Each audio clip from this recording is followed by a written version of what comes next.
Delight IAS पर आप सभी का एक बार फिर से बहुत बहुत स्वागत है। तो आप लोगों को जानकर हैरानी होगी कि सऊदी अरब में, खास करके अरब कंट्री का जो एक बहुत बड़ा देश है, अरब लोगों का एक बहुत बड़ा देश है, उस देश के लोग अब धीरे धीरे इस्लाम से पीछे हटना शुरू हो गए। क्या है पूरी कहानी, एकदम डिटेल से जानने का प्रयास करेंगे। और किस तरीके से दिन प्रतिदिन जो सऊदी अरब है वो इस्लाम से दूर होता चला जा रहा है, कौन सा एजेंडा है जिसको सऊदी अरब अब फॉलो कर रहा है, और किस हद तक और कहां पर जाकर ये चीजें रुकने वाली हैं, इसको लेकर थोड़ा सा डिटेल में बात करेंगे। अगर आप लोगों ने डिलाइट आईएएस के यूट्यूब चैनल को सब्सक्राइब नहीं किया है तो आप सब्सक्राइब कर लीजिए, वीडियो को लाइक करिए, शेयर करिए, थोड़ा सा कमेंट के माध्यम से अपनी एंगेजमेंट को भी बढ़ाइए। आप लोग आईआर के मामले में, इंटरनेशनल रिलेशनशिप के मामले में अपने नॉलेज को बूस्ट कर सकते हैं। यूपीएससी की तैयारी में आपका एक बहुत अच्छा पर्सपेक्टिव तैयार हो सकता है। आप लोग बहुत अच्छे से जानते हैं, चाहे वो स्ट्रेटेजी की वीडियोस हो या जनरल नॉलेज को लेकर चीजें हो, जनरल स्टडीज को लेकर चीजें हो, बहुत अच्छे से और जल्दी अपडेट आप लोगों तक पहुंचाने का प्रयास लगातार संस्थान के द्वारा किया जाता है। तो अगर आप लोगों ने सब्सक्राइब नहीं किया है तो जल्दी से चैनल को आप लोग सब्सक्राइब करके फिर आगे वीडियो आप कंटिन्यू करें। अगर आप लोग यूपीएससी प्रीलिम्स एग्जामिनेशन की तैयारी कर रहे हैं और 2025 में आप लोगों को एग्जाम देना है तो आप डिलाइट आईएएस के क्रैश कोर्स को ज्वाइन कर सकते हैं, जिसके अंदर बहुत सिस्टमेटिक तरीके से और टू द पॉइंट सभी सब्जेक्ट को कवर किया जा रहा है। बहुत आसानी से आप लोग 120 से ज्यादा नंबर जो हैं प्रीलिम्स एग्जामिनेशन में स्कोर कर लेंगे। तो बिना समय गवाए जल्द से जल्द अपने आप को इनरोल करवाएं, जो नंबर है वो डिस्क्रिप्शन में दिए हुए हैं। अब ये पूरा मैटर क्या है इसको ध्यान से समझने का प्रयास करते हैं। आप लोग बहुत अच्छे से जानते होंगे कि सऊदी अरब एक कट्टर मुस्लिम देश के तौर पर रहा है ना, मक्का मदीना वहीं पर है, इस्लाम की काफी कट्टर परंपराओं का पालन करता रहा है। कैसी कट्टर परंपराएं, जैसे रूढ़िवादी इस्लाम का पालन करना, शरिया को प्रॉपर तरीके से लागू करना, महिलाओं को बहुत ज्यादा राइट्स नहीं देना, है ना, और जो गैर मुस्लिम वहां पर आते हैं उनको वहां पर अपना जो धर्म प्रैक्टिस करने की आजादी नहीं होना, वहां पर शराब को अलाउ नहीं करना, वहां पर एंटरटेनमेंट को अलाउ नहीं करना, म्यूजिक कंसर्ट जो है वो सऊदी अरब में अलाउ नहीं थे। इस तरह की चीजों को बहुत अच्छे तरीके से इंप्लीमेंट करता था सऊदी अरब, है ना। महिलाओं के अगर आपको स्कूल वगैरह जाना है तो वहां पर भी आपको बुर्का या हिजाब का पालन करना है। ये सारी चीजें सऊदी अरब में सख्त थी, महिलाओं को लेकर बहुत सख्त कानून सऊदी अरब फॉलो करता रहा है। और अगर कोई नियमों का उल्लंघन करता था तो उसको बहुत कड़ा दंड देने में भी सऊदी अरब आगे रहा है। इससे ज्यादा आप लोग जानते हैं कि इस्लाम की कट्टरवादी विचारधारा को प्रमोट करने में भी सऊदी अरब का बहुत बड़ा योगदान रहा है।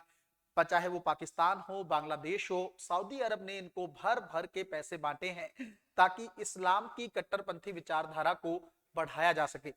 तो अब ऐसा क्या हुआ है कि सऊदी अरब इस चीज से पीछे हटने की कोशिश कर रहा है, और एक्चुअल में सऊदी अरब में क्या चल रहा है। जिनकी तस्वीर आप ये स्क्रीन पे देख पा रहे हैं, यह है सऊदी अरब के प्रिंस मोहम्मद बिन सलमान। 2017 में ये सत्ता में आते हैं, और इनके आने के बाद से सऊदी अरब जो है वो अब आधुनिक विचारधारा को फॉलो कर रहा है। सऊदी अरब मॉडर्न बनने की तरफ आगे बढ़ रहा है। इसीलिए सऊदी अरब धीरे धीरे पाकिस्तान की रूढ़िवादी जो इस्लाम की रूढ़िवादी परंपरा है, सोच है, उसे धीरे धीरे पीछे हटना शुरू कर चुका है, और काफी तेजी से उसने चीजों को बदल के रख दिया है। मोहम्मद बिन सलमान के आने से पहले, ये 2017 में सत्ता में आते हैं, उससे पहले ही 2016 के आसपास सऊदी अरब में एक प्लान आता है कि 2030 तक सऊदी अरब की जो इकोनॉमी है, अर्थव्यवस्था है, उसको तेल से थोड़ा अलग करना है। आप लोग बहुत अच्छे से जानते हैं कि सऊदी अरब एक ऐसा देश है जहां पर ज्यादातर अर्थव्यवस्था जो है अभी तक तेल पर डिपेंडेंट रही है ना। वहां पर तेल और गैस का अच्छा खासा भंडार है, उसका इस्तेमाल करके सऊदी अरब ने अपने आप को ग्रो किया है। लेकिन जिस तरीके से अब आप जानते हैं कि क्लाइमेट चेंज बहुत ज्यादा तेजी से हो रहा है ना, और धीरे धीरे इकोनॉमी जो है वो इलेक्ट्रिक होती चली जा रही है, ई वाहनों का ट्रेंड ज्यादा बढ़ रहा है। तो सऊदी अरब को बहुत अच्छे से पता है कि आने वाला टाइम जो है वो तेल का नहीं है, पेट्रोल का नहीं है। एक तो पॉल्यूशन एक बड़ा कारण है, और दूसरा तेल के भंडार भी सीमित होते हैं, एक ना एक समय में उनका खत्म होना लाजमी है। तो इसलिए सऊदी अरब एक प्लान लेकर आया 2015 के आसपास कि 2030 तक सऊदी अरब को तेल से एक अलग अर्थव्यवस्था बनाकर रखना है, मतलब तेल पर डिपेंडेंट नहीं रहना है। उसी प्लान को 2017 में जब ये सत्ता में आते हैं तो बहुत तेजी से और बहुत गंभीर तरीके से क्रियान्वित करने का प्रयास करते हैं। क्या क्या करते हैं ये जो सऊदी अरब की पुरानी विचारधारा रही, जो रूढ़िवादी विचारधारा रही है, उसको सऊदी अरब ने अब लगभग लगभग पूरी तरीके से छोड़ दिया है। जैसे सऊदी अरब में अगर आप देखेंगे तो अब जो गैर मुस्लिम है वो वहां पर आ सकते हैं, और खुलेआम, मैं फिर से कह रहा हूं, ओपनली अपनी जो रिलीजियस प्रैक्टिस है, धर्म की जो प्रैक्टिसेस हैं, वो उसको कर सकते हैं। सऊदी अरब में अगर गैर मुस्लिम आते हैं या टूरिस्ट आते हैं तो वहां पर लिक्वर की जो शॉप्स हैं, जो शराब की दुकानें हैं, उनको भी खोलने के लिए अलाउ कर दिया गया है। उससे बड़ी बात, इस्लाम में आप लोग बहुत अच्छे से जानते हैं कि गाना और डांस इस तरह की चीजों को बैन किया गया है, उसको हराम माना जाता है। तो सऊदी अरब ने उन चीजों को भी अलाउ कर दिया है। लगातार कंसर्ट जो है वहां पर आयोजित किए जा रहे हैं। ऐसा सऊदी अरब जो वहां पे महिलाओं पर बैन लगाता था, बहुत सारे कंट्रोल करता था, उसी सऊदी अरब ने महिलाओं में को आजादी देना शुरू कर दिया है। सऊदी अरब में अब महिलाएं जो हैं ड्राइव कर सकती हैं। अब ऐसी कोई कंडीशन नहीं है कि जब वो ड्राइव कर रही हैं तो उनके साथ एक मेल पर्सन का होना जरूरी है। सऊदी अरब ने स्कूलों से भी हिजाब को हटा दिया है कि वहां पर हिजाब पहनना कंपलसरी नहीं। तो धीरे धीरे सऊदी अरब जो है मुस्लिम चीजों से या विचारधारा से पीछे हट रहा है। और उससे भी बड़ी बात यह है कि सऊदी अरब ने, आप लोग बहुत अच्छे से जानते हैं कि कुरान और हदीस से ही शरीयत तैयार होती है। तो सऊदी अरब ने अब हदीस का पालन करना काफी हद तक कम कर दिया है। इसका मतलब अब वो रूढ़िवादी सोच को आगे नहीं बढ़ाना चाहता है।